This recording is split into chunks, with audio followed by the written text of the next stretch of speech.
All right, you primitive screwheads, listen up. They're coming to get you, Barbara. I ate his liver with some fava beans and a nice Chianti. Here's Johnny. Vanity. Definitely my favorite sin. I am the devil, and I am here to do the devil's work. The power of Christ compels you. This is my boomstick. What's your favorite scary movie?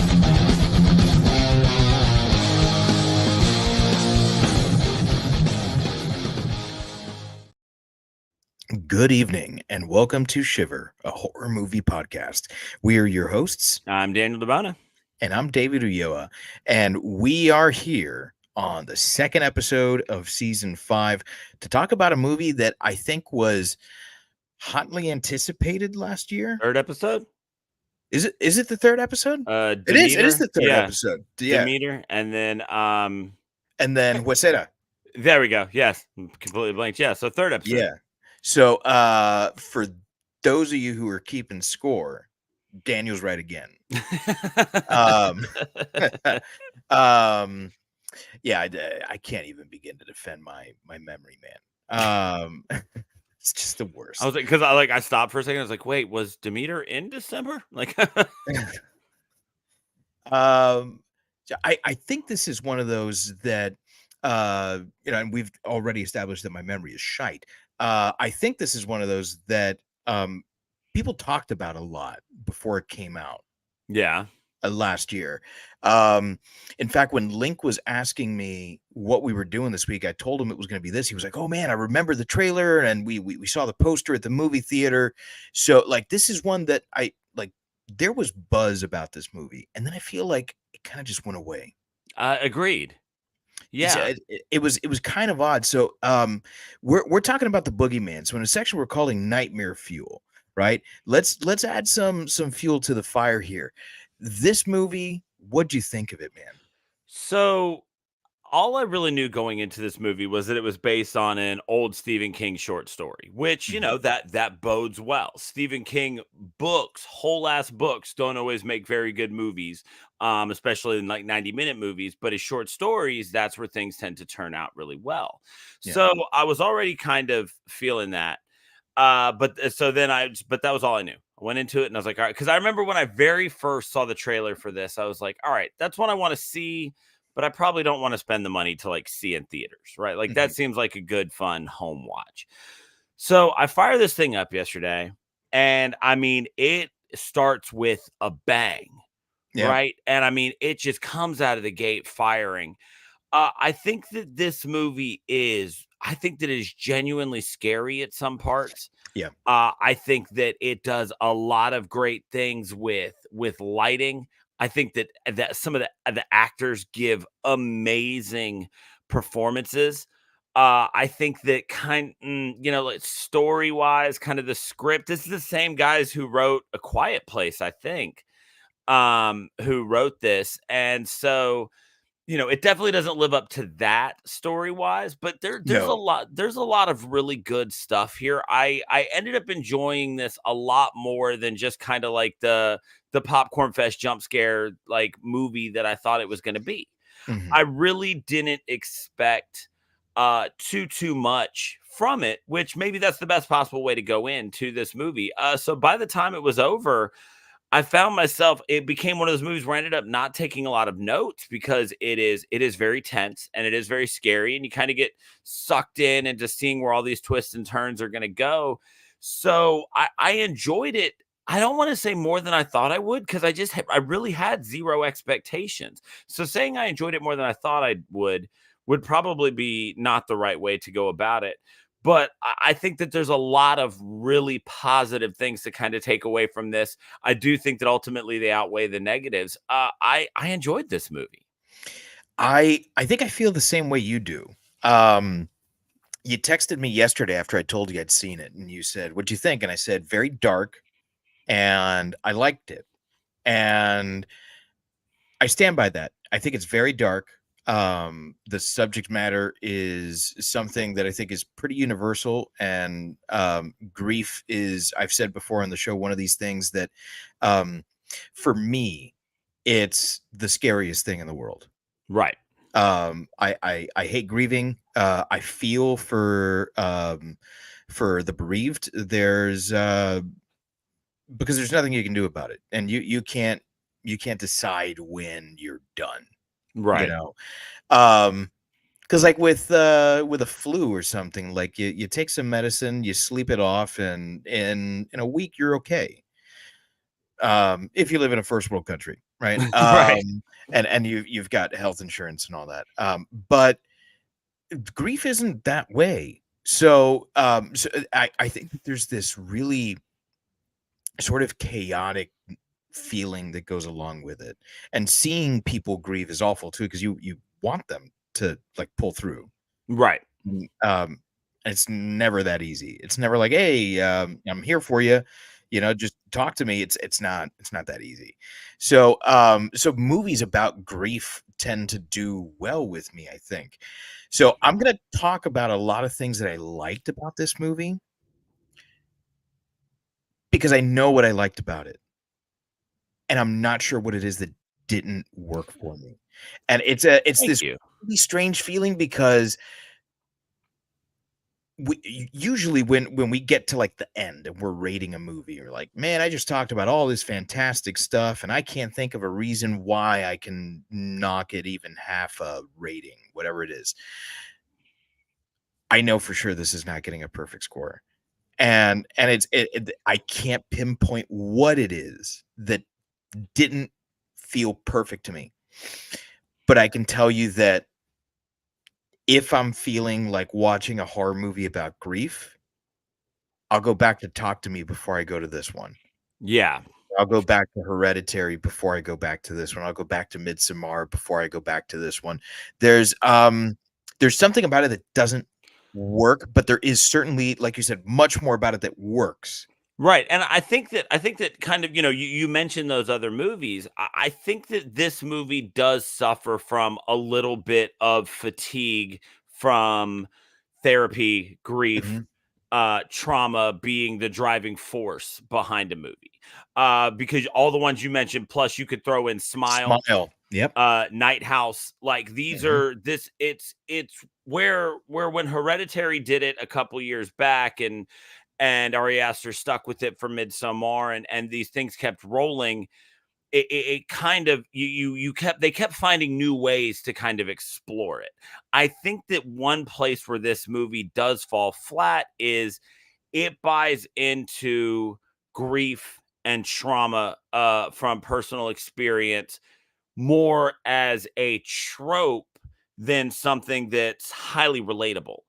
I think that kind of the way that this was written, if the grief, the trauma felt more like a plot device than an important story element. And while it is important to the story, I think that it just kind of, the thing about this movie is you can remove the fact that these girls' mom died in a car accident. You can completely remove that, and it could just be she's never been around, she left, whatever, and you've got the same exact movie. And I think that is where you hone in on going, what is it? Because like you said, these movies about grief, the history of this show so far, I mean, just the ones that we named, great scores across the board. And so, you look at that and you go, okay, I see what you're doing here. Like, I'm into this. But then you immediately realize that their grief isn't the driving force behind anything. It's just kind of shoehorned in there as a way that the boogeyman came into their lives. But you can remove that grief and just have, well, it stuck to them when the dude killed himself in their house. And it's the exact same movie. Yeah. And I do think that that's where this doesn't check all the boxes that some of those others did, because you look at this and it almost feels like they took this short story from Stephen King entitled The Boogeyman, and they just kind of storyboarded out something where they were just focused on checking these major boxes. And they, okay, we need jump scares, we need good music, we need a couple of actresses who are going to go above and beyond what the script calls for. And they hit all these things. And I don't think they ever sat back and examined kind of what should the soul of this movie be? Like how are we going to make people feel this movie, not just be scared of it? Yeah, man. And I hadn't been able to pinpoint it, but I think you did. You certainly did. So we started talking about it already. Let's get into the story. So in a section we're calling It's Not Real. You've talked about the tropiness of the story here. Was there anything that did work for you in the story? So there definitely was. I think that the idea of exploring the boogeyman as not just a catch-all for something that's scaring kids in the night. I think that and actually creating a sort of tulpa out of it that feeds off of people's fear of it. That I think is a great idea. And I think that they set that up very well. I think that the story of this big sister who's kind of an outcast, looking out for her little sister, because their dad's going through some shit, and he's kind of, he's present, but he's not, like present in air quotes. I think that stuff really does hit. I really do think that that what we got out of just the story of these three family members is good. I think that they did a great job of telling, and like you said, an extremely dark story that, I mean, all cards on the table. The first fucking thing you see in this movie is a baby get killed. Yeah. Yes, it's slightly off camera, but they leave no doubt to the fact that you just watched the baby get killed by some sort of monster. So immediately sets this Vanta Black dark tone, right? Mm-hmm. Like, it's absurd how very dark this goes. And so I think that they did a great job kind of developing this story. The dad never really believes, the big sister doesn't. She comes to believe, the little girl always does. I think that all of that stuff works great. I think that the actual character of the boogeyman, I believe the one lady, Lester's wife, refers to it as liking to play with its food. Yeah. Love that. Absolutely love that. Because for anybody who's listening, I used the word tulpa earlier. If you're not familiar with what a tulpa is the idea that so many people can believe in something that it actually becomes real. So this idea that, if like say Bigfoot was just a legend before he became ubiquitous with the word cryptid, then the idea of a tulpa is the fact that all this energy in the collective unconscious of all of these people could actually kind of materialize and create what people had thought it was. Almost like a Mandela effect. Yeah, it's exactly. Like so many people have this like misremembering of something that more people will misremember that as well. Yeah. And so then you take that and you actually create this monster with it. And I will say one thing this movie throughout the story did very well was it did scare the shit out of me a couple of times. Yeah, it is creepy. It's most of the time it's jump scares. And that's fine. Not everything has to be, I'm going to throw up because maybe she just killed her baby, right? Like sometimes it's like, and you scream and then you laugh. Like I watched this with my roommate last night and we did that a lot, right? Like, sometimes a horror movie like that, it's good for the soul, right? It kind of lightens things from the existential dread that a movie like last week's leaves you filled with. So I think that it carried through very well. I think that it hit exactly what it needed to hit. It didn't go too long. I didn't feel unsatisfied with the way it ended. So I think that story-wise at least the way it played out on screen was great. I think something that this movie got right, which if there is something you need to get right in the story department, it's pacing. Yeah, there we go. That's the word. There was never a moment where I reached for my phone and I was like, oh, well, let me see what so and so is up to on the Instagram. Right. You know, I was in the moment. I was in the movie. That was great. The sense of dread was there. It was definitely creepy for me. That's the thing. And yeah, there were jump scares, but I think that there was more of a reliance on the building of tension, because so often, like, they very clearly showed you that the boogeyman was in the room, and then it was but is he really in the room? Right. And so very often it was just that slow reveal of him being there. I think one of the only jump scares that I would say like that was it was a jump scare, but I don't think there was ever a cheap jump scare in this one. Was when the boogeyman first crawls out from the closet and skitters across the rug and goes under the bed. That whole scene was fantastic. It was really well written, really well choreographed. It was great, and I think that that's something that this movie does that a lot of other movies with better stories fail to do. Is it scared me? Yeah, it scared me, and I found myself because I was watching in my living room, and I've got my my sliding glass door that leads to the outdoor.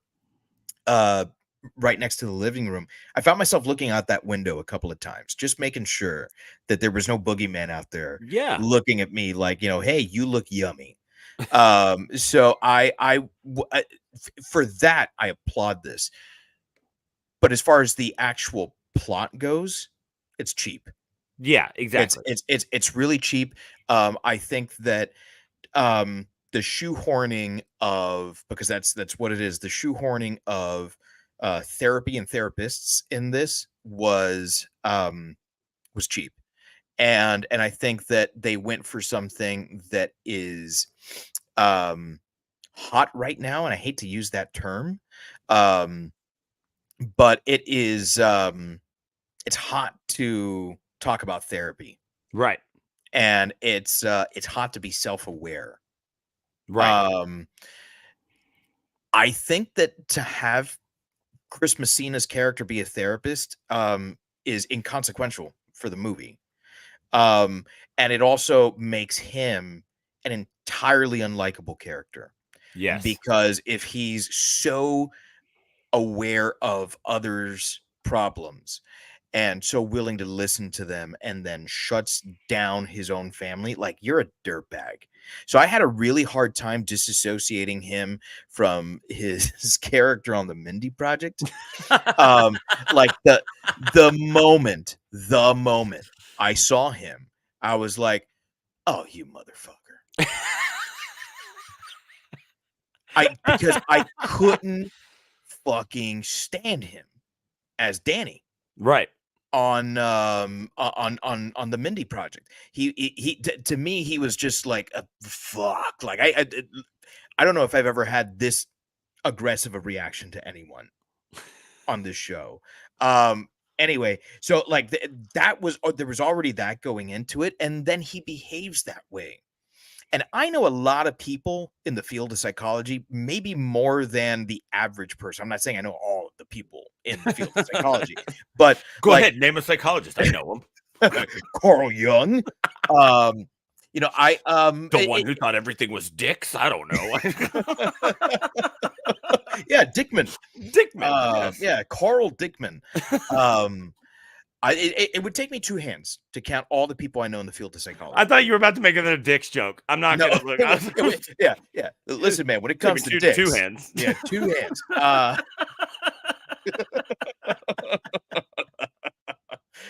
And I don't know any one of them that are that like so like unaware of themselves. So it was just odd, his behavior, when you start thinking of his background. And then the other psychologist that we see in the movie, I don't think is a very good psychologist either. She had some weird methodology. Her methodology was odd. I want to Yeah. know what school of what school of psychology that's coming from, because it's not Freudian, it's not Jungian. What the fuck, you know?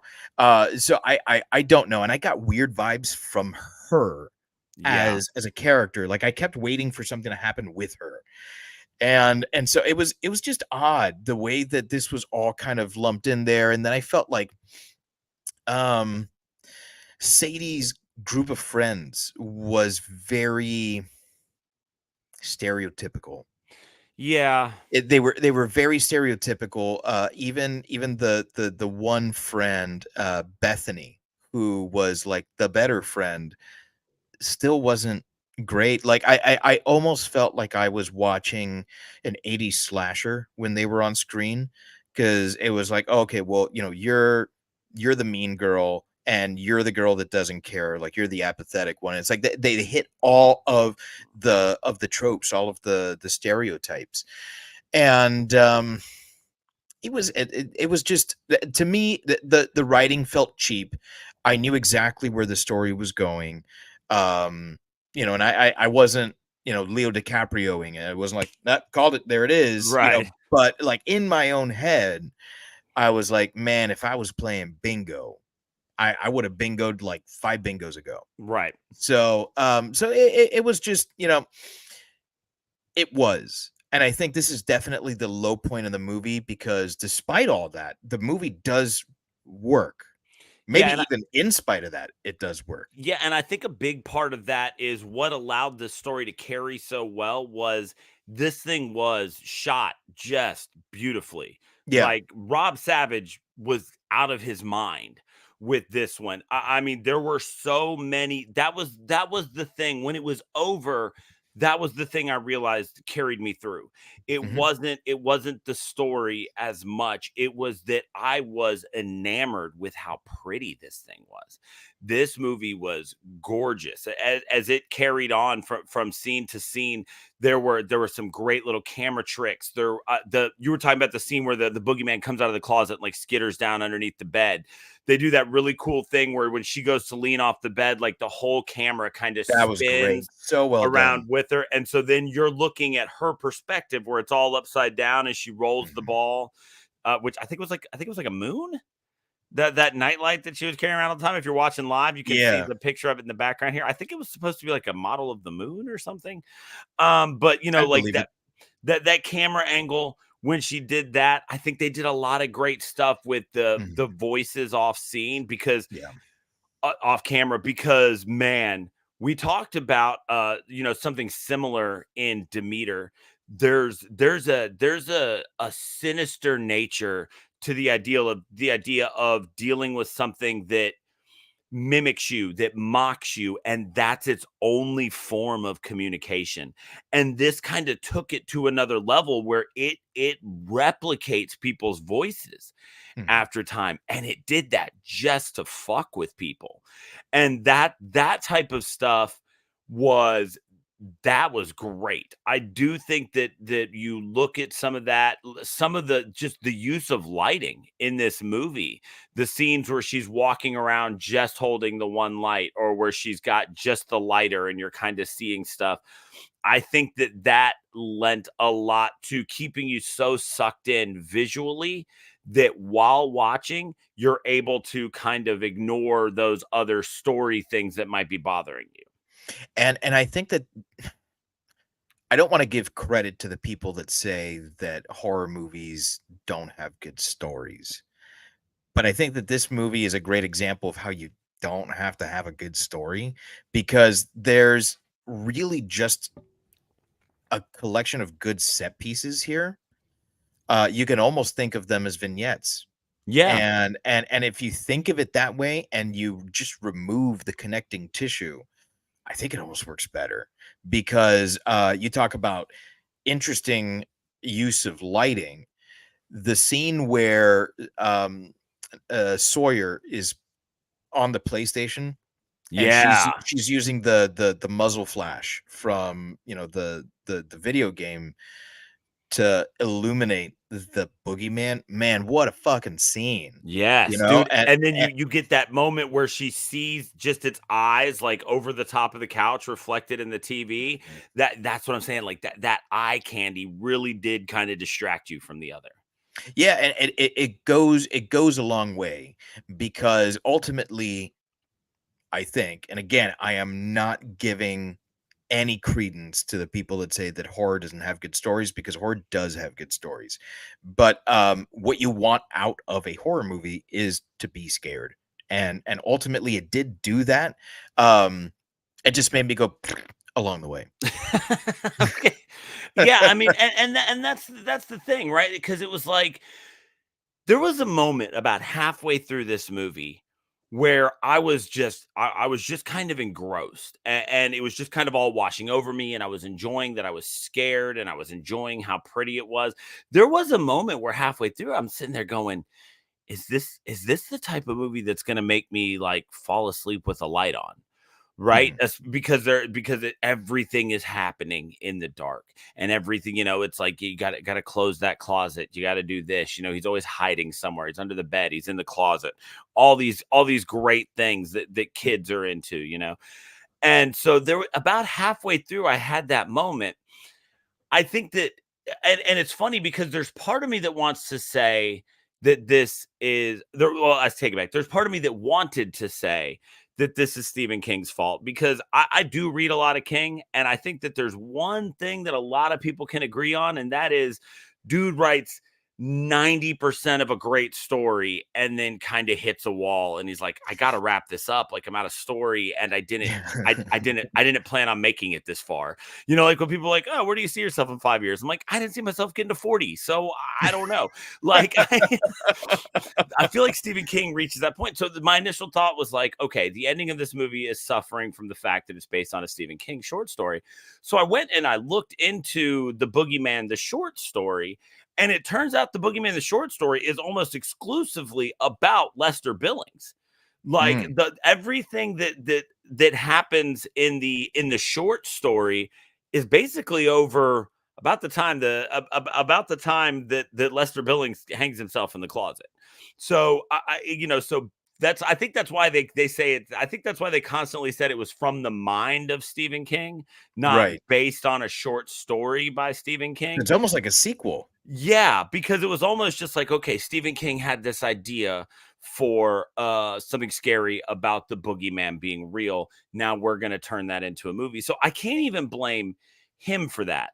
I've really just got to look squarely at the screenwriters on this one, Scott Beck and Brian Woods, and feel like they kind of did the same thing. They had all these really good ideas of how to scare people. And then they were like, okay, but now what do we do? And sometimes when you take Stephen King work and then you create an ending, sometimes it's fucking amazing. Like The Fog. Is it The Fog? The Mist. The Mist. Yeah. Yeah, you take something where Stephen King himself was like, fuck, that ending's dark. I wish I'd thought of that. And sometimes that happens, and you create, you decide that you are in for a penny, in for a pound, and this thing's been scary, and you're going to end it dark as fuck. And then there are times when you look at this and go, okay, now how do we put a bow on this so the dad and his daughters are happy? And that is somewhere where this movie fell short. I also think it's worth mentioning that the original screenplay was written by Beck and Woods, who, as you mentioned, wrote A Quiet Place. So like that alone is like, dude, I mean, do whatever the fuck you want. Yeah, it's cred for days. You wrote A Quiet Place. But the movie was shelved after they wrote it. And it was at Fox when Disney bought Fox. And so I'm just reading up on this now.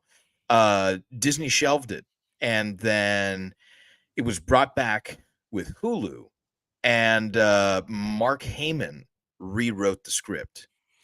Okay. All Yeah, right. so it was based on the drafts by Beck and Woods and everyone else that was involved in the project, but was ultimately this guy Mark Heyman, who his Wikipedia page is saying best known for co-writing Black Swan. Like, okay, fuck, that's another monster of a movie. Well played. So I don't know where something was lost here. I don't know if it was that Fox had their hands in it and then Disney had its hands in it and then it went away. I don't know if it's Hulu had its hands in it, which writing group had its hands in it, which director did something with it, but there was something that was lost here. I think that there is a really scary story here that kind of gets lost in the sauce. It does feel like a studio movie. It feels like no one could decide what this was. Like, is it a monster movie or is it a movie about grief? Is it about both those things? Because I feel like you can have a balance there, like you had with Smile, or you can go one way or the other, where someone's dealing with this and they're dealing with a monster.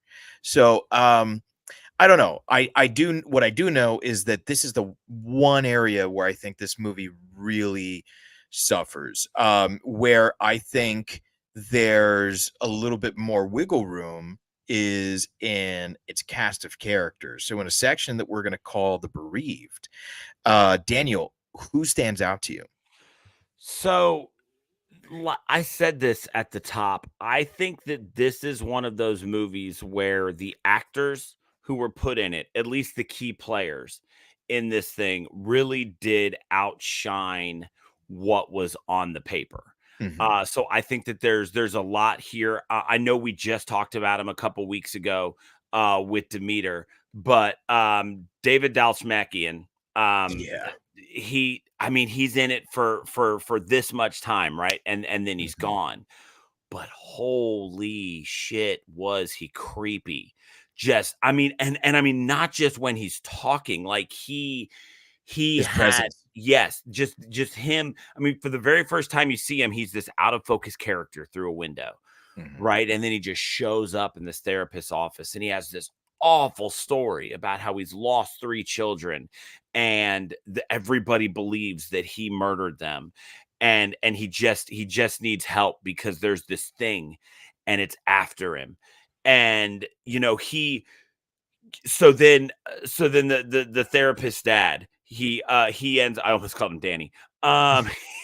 He ends up Will, there we go. He's like, I gotta go to the bathroom, and he calls the police, and I'm like, yes, fuck yes, like that's absolutely what you should have done, because through the screen I felt uncomfortable with Lester on my television. He for this is an example of, in music, this happens all the time, like especially in rap, right? It'll be like Eminem featuring someone else. That's a bad example because it never happens with Eminem, but I've already said it. So it'll be like Eminem featuring someone else, and then the someone else just hijacks the song with their they got 16 bars and it's forever remembered as their song, right? Like I said, doesn't happen with Eminem songs. But anyway, this movie was the cinematic equivalent of that. This was a movie where David Dastmalchian was put into a minor setup role and absolutely hijacked this film. When it was all said and done,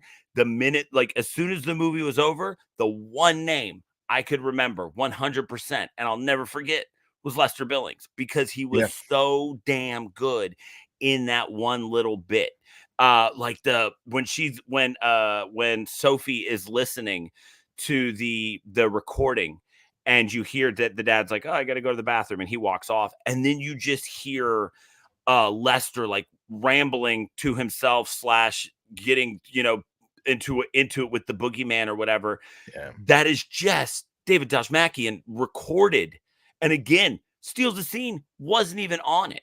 Just so damn good with how well he took this role over, for a guy that honestly, like I always figured it would be like, oh yeah, he's one of the funny guys from Ant-Man, right? Like this guy continues to step into roles where I'm just like, this dude can act his ass off. I loved him. He was far and away the movie stealer for me. I agree.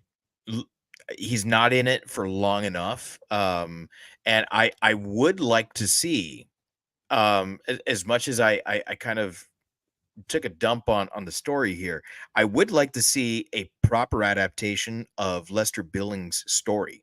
Right. A prequel where we get to see what went down in the Billings house. Yeah, how did it end up like that bad? Stuff like that. Yeah. So I would, because for me, he really was the one where I was like, fuck, man, that was awesome. I mean, listen, she's the heroine of the story, but Sophie Thatcher as Sadie Harper, this is a girl that from I called her Sophie, but that's her real name. Yeah. from the very limited body of work that I've seen of hers, I love it all, because I don't know if you've seen Yellow Jackets. Only the very first episode, because Amazon teased me with it and then told me I needed to. Fuck, man, she is outstanding in Yellow Jackets. And then she's got a small role in the Book of Boba Fett in the second or third season, I can't remember now, and again knocks it out of the park. I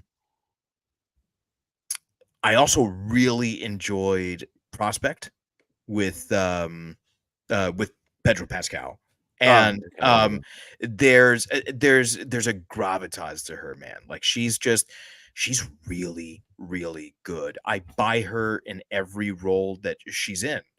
So for me, that's after Dastmalchian is fucking awesome, but it's a small part. She carries this movie. She carries this movie in a big way, and I think that even in those scenes with her friends, where it's like, man, like it hurts because of how stereotypical it is, right? Like I thought we had progressed past this sort of like really, really kitschy writing, in a movie that's taking itself seriously, right? Because if it's a campy movie, then like it kind of makes sense there. But even in those scenes, she managed to bring like a real sense of professionalism to it, and I bought her as the grieving daughter. I bought her as the daughter who is simultaneously trying to be there for her younger sister and to be the parent, because there's no longer a parent in the household, really. So I would have to give it to her. If I'm going to talk about any one person, it's definitely going to be her. Plus, she drops she's the one who gets the great predator line. You know, if it bleeds, I've seen it bleed. Yeah, kill it. You know, like yeah. The only other one for me, and by the way, the reason I kind of gasped while you were in the middle of talking about Sophie Thatcher, because I could not remember her in Book of Boba Fett. She was in that gang of like mods that rode the scooters and had robot body parts. So the one for me that I'm torn on what makes her performance so memorable is Marin Ireland as Rhea Billings. And I've been back and forth with this one a lot. Like, did I feel for her? Did I dislike her because she'd reached this point where she was willing to sacrifice this girl if that's what it took? You know, and I've been back and forth with it a lot. And it's funny because I was texting with Hunger, friend of the show, been on here plenty of times. I was texting with him. And he goes, so what did you think of Boogeyman? And I was like, man, I liked it. And then I go, it wasn't perfect, but I enjoyed it. And he literally said, he goes, it couldn't be perfect because that, he says, what would have made it perfect is if that blonde bitch died. And I was like, well, first off, I think she did. I was way harsh, Ty. Yeah. And so, but I really, she was kind of the other side of Lester, right? Which is Mhm. a great married couple. She was the one who it seemed like decided that yes, this got to her and it destroyed her life, as I'm sure losing 3 of your children in a year, a couple of years would do.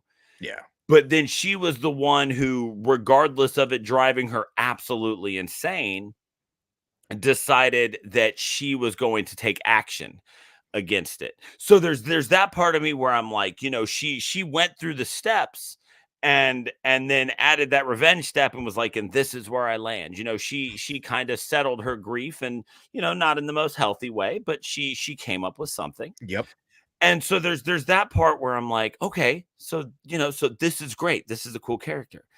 And then there's part of me that's like, oh man, but also she's just kind of terrible. And like, because that first time you see her, like, we don't actually see the boogeyman as she blasts off a shotgun shot right Yeah, past like she might just be fucking Sadie's head. nuts. Yeah. And so you're sitting there.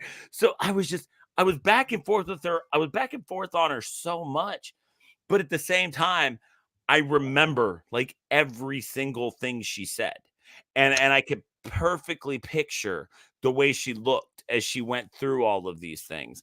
And just that moment when you first see her, and she, she says, "What is this? Some kind of dare?" You get off on her suffering. Just that, and just the way Yeah. she was carrying herself in that moment where you could tell she was a beaten human being, but was not going to let it be the end of her.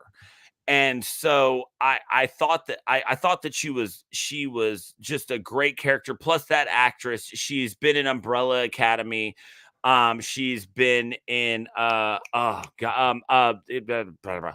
Why the Last Man? Thank you. She was in Why the Last Okay.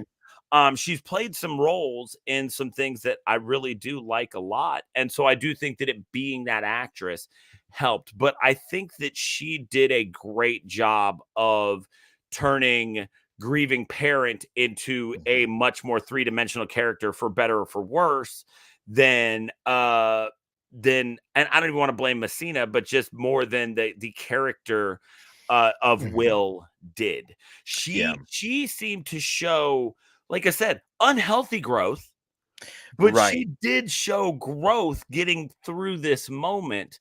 Whereas until we get this just diabetic coma saccharose sweet moment with Will at the end, whereas like the first time when he has a breakthrough, which would have been okay if it weren't for the fact that then he had to add the extra line, like pounding his own chest about how he just had a breakthrough. It was just like, It was bad. it was so bad. I was so frustrated with it.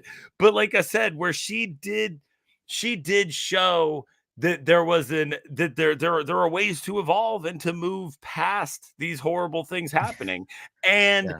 also something that was very similar to what Talk to Me did was understanding that you can create a character for a movie who evolves solely through unhealthy coping mechanisms, Yeah. and they can become an interesting character.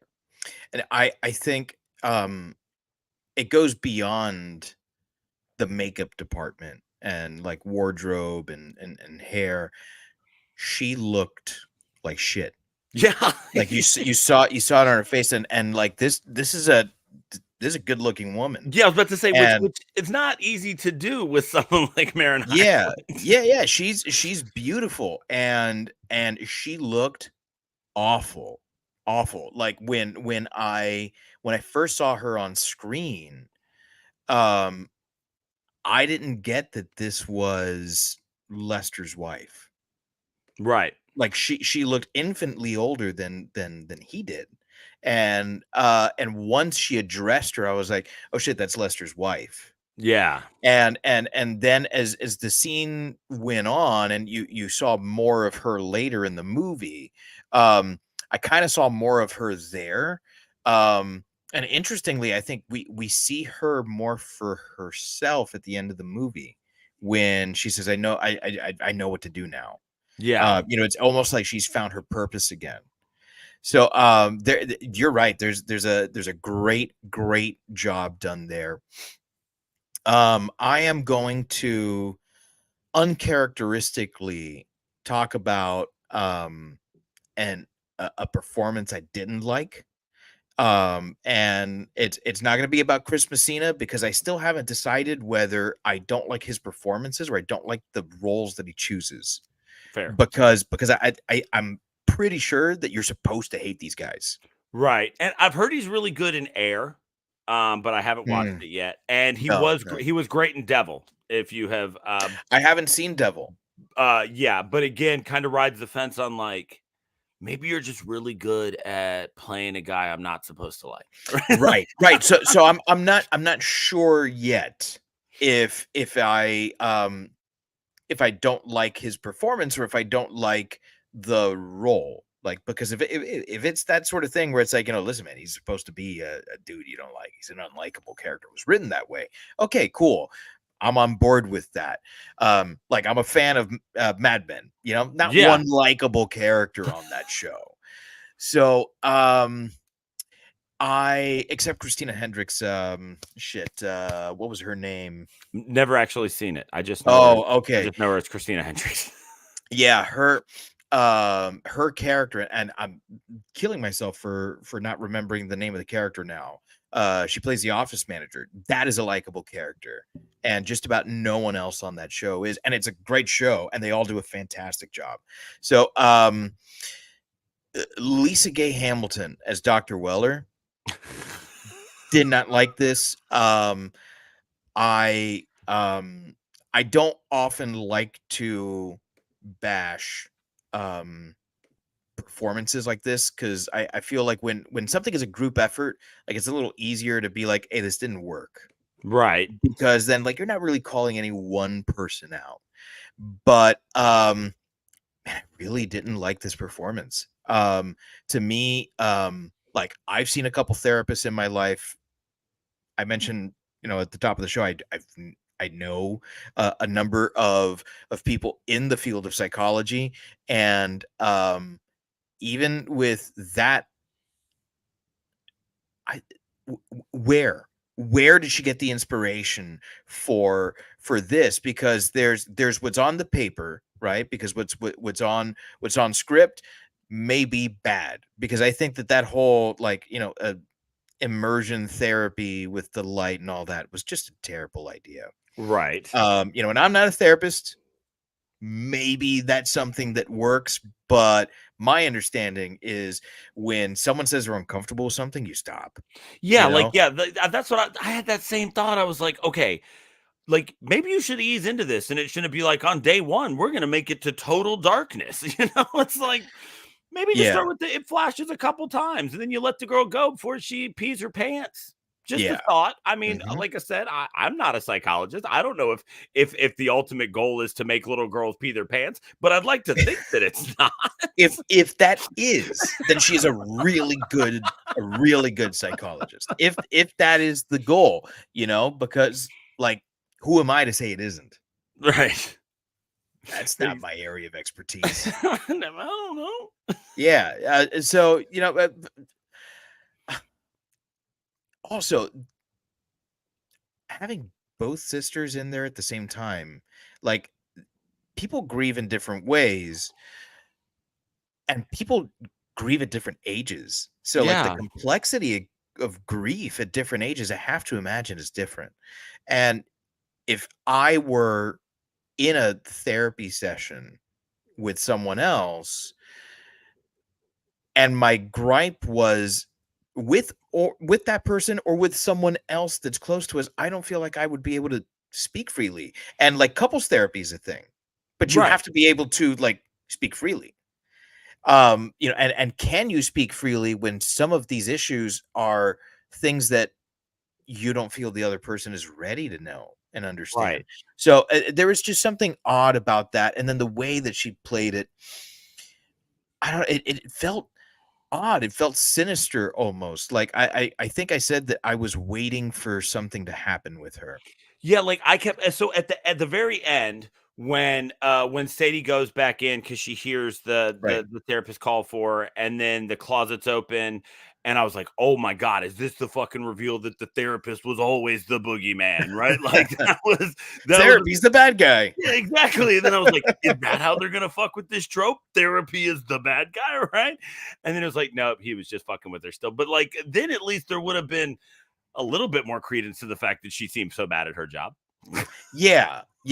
So it was odd. The choice in like even the choice of glasses that they gave her were like they didn't suit her face. Right. It was just there was a really odd, off-putting thing about her performance. I feel like either she got really bad direction, or she got no direction, or she just like this wasn't the right role for her. And I understand that like you as a working actor, like you take the roles that come, Right. Because the role you perform poorly in is better than the role you don't perform in. Correct. So I get that, and I'm not going to knock that. But if you are in a movie that's going to be released in the public, you're gonna I don't know, man. Maybe go to therapy once and see how that therapist works, how that therapist speaks. It's almost like if you've had a conversation with one teacher, you've had a conversation with every fucking teacher. Yeah. Because with, there's minor things here and there that make us all unique and different and, blah, blah, blah, blah, blah. We're all important, but we're all the fucking same. Yeah. I mean, we're all going to make a joke about where wine fits into Maslow's hierarchy. Like, I mean, we've got the same bank, really. Yeah. You want higher order thinking? Let me put some. Let me turn this coffee into Irish coffee. There we go. Exactly. And then we'll have the highest order of thinking here. So yeah, there is a character that we haven't got around to yet, because as we tend to do when we're discussing something that has a monster or just one particular big bad, and that is we got to talk the Boogeyman, right? The movie's named after him. We got to get to understanding whether or not he's an effective movie monster. How does he evolve or devolve throughout the course of the film for you? This, I think, is the strongest point in the movie. I think it's very aptly named. If they would have called it Bereavement, I would have said, nah. If they would Keira Knightley in it. Probably, yeah. And it takes place in Victorian England. Mm-hmm. Yeah. Oh yeah, Bereavement is definitely a period piece with Colin Firth and Keira Knightley. I think I'm just talking about the movie Atonement right now. Probably, but that's okay. That shit was boring too. So it's just Keira Knightley sitting around going, I'm not ready to move on. I mean, that's the spoiler alert. I mean, listen, this is the strongest point in the movie. The monster's terrifying. It's absolutely terrifying. The Boogeyman is really well designed. It's got really, really creepy qualities to it. I like the lore that they introduced, where like it feeds off of people who are already weak, who are suffering from something, because it has an easy access to your pain and your suffering, and because it likes to play with its food, that's what's going to give it pleasure, right? Because one of the things I thought was really interesting is that Lester says that his youngest daughter died of SIDS. Yes. And that made them susceptible. But it seems like the youngest daughter, if that was the youngest daughter, was like hacked to pieces. So like what actually happened there? I was a little confused about that, but all I know is that it made the monster even more interesting, because it wasn't just the thing that hides in your closet. Now, how does it actually move around? Is it only one of them? Because like this thing manages to crawl on the Yeah. ground from one place to another without ever being seen. And the ceiling, maybe? Yeah, and the thing is that there's people moving, like they're driving from one house to another in daylight. And Mhm. it's moving from one place to another. So like, how is it really doing these things? I don't know. But I think that is not an issue with the monster. I think that's an issue with the writing.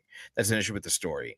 And so the monster as a creature, if you think of this as a creature feature, I think is incredibly effective. It's very scary. Every scene that the monster was in was one where I had to remind myself, like, hey, you don't have to look over your shoulder. It's Right. okay. It's not really there. Like, it's not real, the way that they would say in the movie. And I really appreciated that, because as a kid who had an overactive imagination, I constantly was like making sure that my foot never poked out from the covers in bed, because that's when the skeletons would come out from under the bed and grab your foot and drag you down to hell. Right. You know, that sort of like weird kitty shit where it's like, you know, oh, I got to be really careful here. You're like, you know, can you please close that closet door? All that sort of shit. The Boogeyman is effective. Yeah, I think that ultimately sums up whether or not, he's a good movie monster, because yeah, he was effective. Look, did I sleep with the light on last night? No. Did I make sure my closet was closed before I went to bed? Yeah, I did. And I never really care about that, but I just happened to be walking by and I was like, oh, look at that. That's freaking Better weird. safe than Yeah, sorry. exactly. Just went ahead and shot that guy. I think that I love that whole concept of playing with its food, and the fact that it really was just fucking with them. But then we find out that it doesn't just slash and like physically eat you. It feeds on you very similarly to, a Dementor. Yeah, that's From the Harry feeling I got. Potter. You eventually see it. And not only is it like, and Lester Billing says it sucked the life right out of him. And we get the visual of it sucking the life out of Sadie.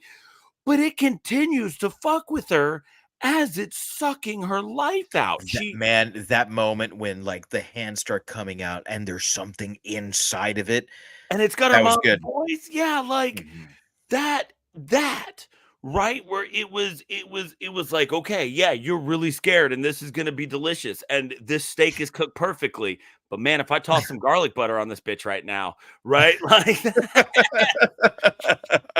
Like that was the feeling that I got. I did have a moment where I did the same thing as you, because she's at the Billings house and they blow this thing to smithereens, right? And then it comes back and it attacks. And as soon as she gets outside, she calls her dad. Yeah, no, we're at the house. Boom, it's all the way back at her house and sucks him in. Yeah. Then I decided to apply Neverending Story 2 logic, and I was okay with it. And in case you're wondering what I mean by that, in the Neverending Story 2, they describe the speed of darkness as being faster than the speed of light. Yeah. And I was like, okay, so this thing moves solely in the darkness. So yeah, sure. All right. I'm good with that now, right? Because it did fit the idea of this monster that is a psychological being. Again, feeding my Tulpa theory, the fact that all of the things that we attribute to a boogeyman, or that a child would attribute to a boogeyman, it is able to manifest. One of those things being it can literally be in any shadow. So I had that thought, and then I was at peace with that. And that was really one of the only things that at first bothered me about it, and then I came around to it. I love that it took the tooth on the string and then just held on to it until like the prime moment to absolutely destroy That was great. this girl's psyche. I mean, just absolutely shatters her by hanging onto this tooth on a string. I like that's devious. It's absurdly evil. And I loved that, because that was the feeling that I got the entire movie, was that even though we do eventually kind of see it, we never get it like in full light or anything. And I really do appreciate that. You know, there are times when that works, like Pumpkinhead. Yeah, show me that whole motherfucker, right? This one is one where it's like, okay, yeah, no, I need it to still have some mystery. So even like you said, the mouth opens and it's like, okay, I get it now. But then suddenly there's more hands coming out of it. And you start to realize that the reason this thing is the boogeyman is because it's everything that everyone has ever said the boogeyman was. It is the thing in the closet. It is the thing under your bed. It's all of those. And it's doing it all at once. So I loved that. I love the way it moved around the house and it targeted Sawyer because she was the weakest link as the child. She had the strongest belief in it. And then through targeting Sawyer, it was able to then put Sadie in a place where she believed, because she wasn't full blown attacked until she's in the hospital with Sawyer and says, I didn't believe you before, but I do now. So is it vital that that you believe in him? Well, not vital, because he does end up attacking the dad, but also while the dad's holding Sawyer, right? So there's still little loopholes in all of these things, because you could say, okay, so he grabs Sawyer and that pulls them both back in. Now the dad has to believe because he's just been dragged across the house by this paranormal entity. And so I feel like every time there was something that maybe I could poke a hole in, as soon as I examined it a little bit further, I was able to buy it. And if there's anything you've got to have for a movie monster, is you've got to have buy-in. I've got to be scared of this thing, and I've got to believe that what it's doing is possible within the confines of what they've created as the universe in this movie. And I feel like they never overstep their boundaries with that. I mean, sure, yeah, it takes multiple shotgun shells to the head and it comes back. Well, because my view of the boogeyman in this movie is that he's not a what's the word I'm looking for? Corporeal thing. Right? He is literally just this mass of negative energy in this bizarre form that's an amalgamation of all of these childhood nightmares. And so, yeah, sure, you slow him down, but there is no blood to bleed. Yeah, you can shoot him and he goes down, but there are no organs there. There was no way to stop him. I mean, we watch him disintegrate in flames and are still left at the end of the movie dealing with the fact that he still seems to be around. And I attribute that to the fact that I don't think there is a flesh and blood boogeyman. I think that there is a shape of terrible just badness and boogieism. Energy. Yeah, boogieism. There we go. Yeah. Boogieism. Yeah. That it's never going to go anywhere. You could make 10 more of these that happen before and after and place them wherever you want in history. This motherfucker can show up in space. He can show up during the Salem witch trials. It doesn't matter. Ooh, that might be good. Right? Yeah. But it doesn't matter because he's not going to age. He's not a physical thing. And so just when I wrapped all of that up, that was the thing for this movie where it was like, that doesn't miss, and I love it. I am so glad that you said all that, because the one thing that I wasn't sold on was how he worked as a monster. And I wasn't kind of chalking it up to him as a monster and more to the use of or the lack of lore and mythology that went into this, which goes back to the writing issues. But to think of it as like Hitler was stopped, but Nazism wasn't. There you go. Right. Like that's kind of I think what happened here. Like she saw a version of the boogeyman burn, but it doesn't stop the boogie. Right. You know, because you can't stop the Daft boogie. Punk gonna sue us. You got to boogie down always. You know, so I'm waiting for Just call it 2 Electric Boogie-Loo. Is that... I was gonna call it Boogie 2 Electric Breakin' Lou. There we go. That works too. Yeah, there's ultimately the monster works, and whether it works because the very casual mental gymnastics that we just went through to explain it works. Right. Which to me, if it's only one jump in logic, it's fine. So I'm willing to accept it because it's just the one jump in logic. Or it's like, okay, but maybe none of those things are true, and maybe it's just a fucking monster. Right. But also it's a really scary one. Yeah. Yeah, exactly. So either way, for me, it works. It works, and a lot of it also goes back to the way that it was filmed. You talk about the fact that you never really see it head to toe. You see bits and pieces of it, and that I think that ultimately Rob Savage knows how to scare you. Yeah. And I mean, he's no stranger to horror, so it makes sense. But this is hands down the best part of the movie.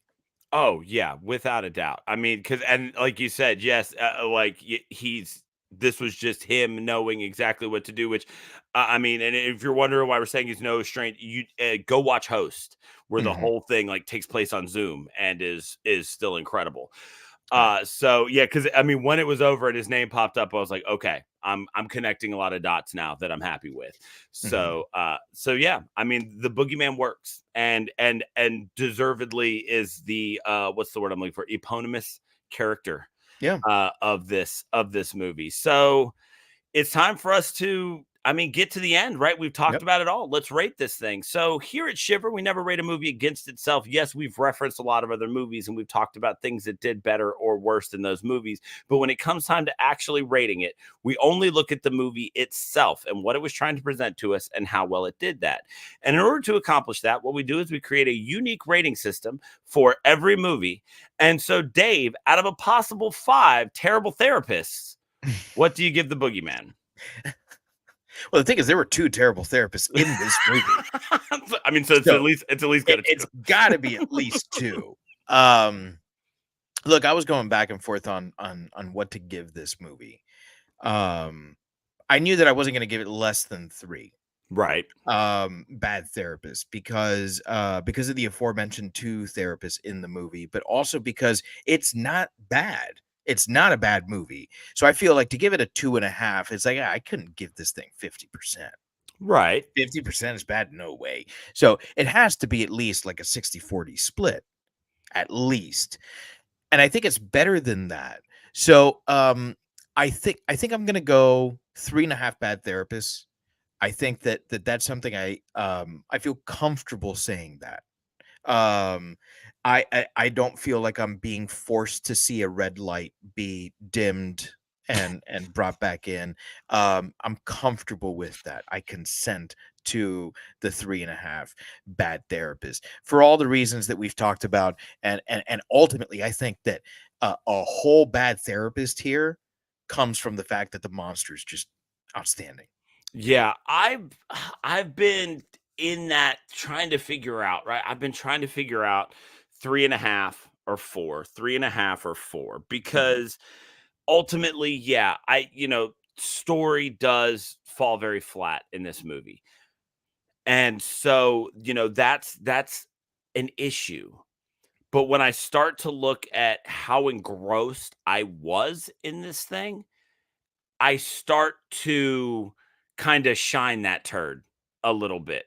Okay. Right. I start to look at how much I did enjoy some of the performances that we got. I start to look at how genuinely scared I was. Which, as there are a lot of really great horror movies that scare in a lot of different ways, and it's been a long time since we've done one that genuinely just kind of like, like I said, like those scares. It's been a while since we've done one like that, and so I did really enjoy that. I do think that we got some great performances, and I do think that the Boogeyman was an excellent character. So I'm gonna ride in at 4 terrible therapists, just because I think that there is a lot more good than bad. So yes, because I was like, am I gonna go that 60-40? I'm gonna go up from there. So I'm gonna give it that 80, and I'm gonna call it 4 to 5 terrible therapists. Nice. All right. So then, if I'm mathing correctly, and I'm very likely not, that is 3 3/4 terrible therapists. I'm gonna go ahead and say that the last quarter, Dr. Weller couldn't find because her glasses are so fucking stupid. Fair. Yeah. So, so there you have it. That is the Boogeyman. I think a really interesting way to start this year, because we've had like high highs and we've had mids, and I feel like last year it was either like bam so high, we had a lot of highs, and then like low lows. There's very few like, yeah, it was okay. Right. Yeah. I mean, we did watch Blood and Honey last year. So, fuck me, man. So if you've enjoyed the show, please head over to shiverpod.com, where you can find links to all of our social media. We're on Instagram, Twitter, Facebook, and YouTube. We broadcast live on Facebook, YouTube, and Instagram every Wednesday at 9/8 Central. We have been taking January to catch up on movies that we missed in 2023. We've got one more January left, so make sure you follow us on all those social media outlets to catch word of what we will be doing next week. As we wrap this up, we're off to a great start here in January, and I mean, like you said, we've been gradually sloping down. That is true. We went from 6 to 5, to 3 and 3 3/4. So who knows what next week has to offer for us, but make sure you follow us. Give us a shout if you've got an idea of what you think we should do. If there's something that you saw in 2023 that we've not discussed on the show, we'd love to hear about it, and maybe you'll get a shout out. Hell, maybe you'll be on the show next week. We love to have people on, so check us out there. You can find all those links at shiverpod.com. Absolutely. So on behalf of all of us here at Shiver,